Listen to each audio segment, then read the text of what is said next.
Sesungguhnya di dalam surga terdapat pasar yang di dalamnya tidak ada pembeli dan penjual, kecuali beberapa bentuk gambar-gambar dari laki-laki dan perempuan.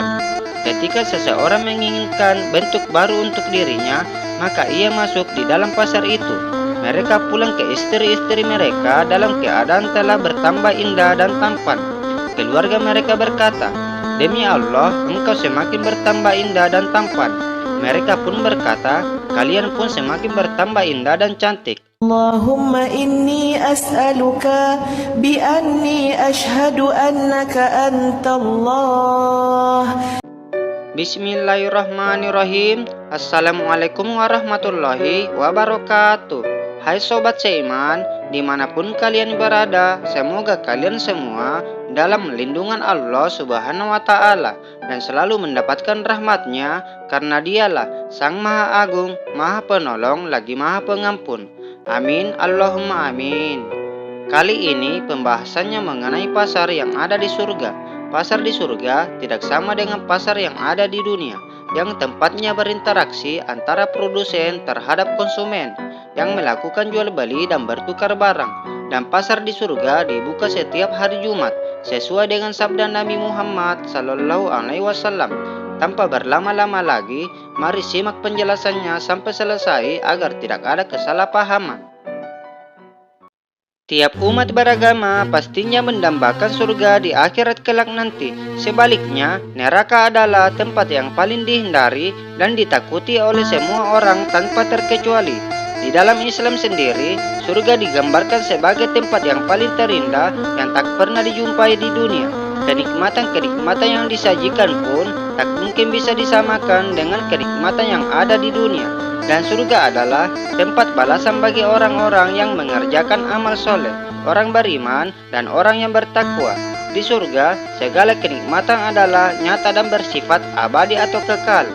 Sangat banyak nikmat yang disediakan oleh Allah Subhanahu wa Ta'ala di surga. Salah satunya berupa pasar yang bisa dikunjungi penghuni surga setiap hari Jumat.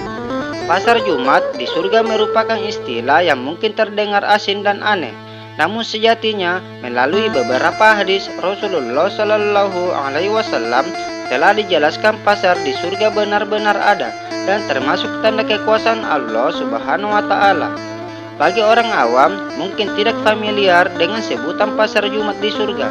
Ternyata pasar ini tidak sama dengan pasar seperti yang berada di bumi atau di dunia. Disebabkan karena letaknya yang berada di akhirat yang kekal. Secanggih apapun teknologi buatan manusia atau sepintar apapun manusia tidak bisa menjelaskan secara ilmiah soal keberadaan pasar di surga. Dikutip dari buku Surga dan Neraka menurut Al-Quran dan As-Sunnah yang dijelaskan oleh Imam Muslim dalam Sahih Muslim, meriwayatkan dari Anas bin Malik bahwa Rasulullah Shallallahu Alaihi Wasallam bersabda, yang artinya, sungguh di surga ada pasar yang didatangi penghuni surga setiap Jumat. Bertiuplah angin dari utara mengenai wajah dan pakaian mereka, hingga mereka semakin indah dan tampan. Mereka pulang ke istri-istri mereka dalam keadaan telah bertambah indah dan tampan. Keluarga mereka berkata, "Demi Allah, engkau semakin bertambah indah dan tampan." Mereka pun berkata, "Kalian pun semakin bertambah indah dan cantik." Hadis riwayat Muslim. Fungsi dari pasar ini bukan sebagaimana untuk jual beli seperti layaknya pasar di dunia, dan suasananya pun tentu sangat-sangat berbeda. Pasar di surga adalah tempat bertemunya para ahli surga. Para ahli surga ini mendapatkan hak kenikmatan yang dijamin oleh Allah Subhanahu wa Ta'ala atas amal dan perbuatan baik mereka selama hidup di dunia. Pasar itu tempat berkumpulnya bidadari. Mereka mengeraskan suaranya yang tidak bisa didengar oleh makhluk sejenisnya. Mereka mengatakan, "Kami adalah wanita yang kekal, yang tidak akan sirna. Kami adalah wanita yang nikmat, yang tidak menyakitkan. Kami adalah wanita yang ridho, yang tidak pernah marah. Bahagia sekali orang yang mendapatkan kami."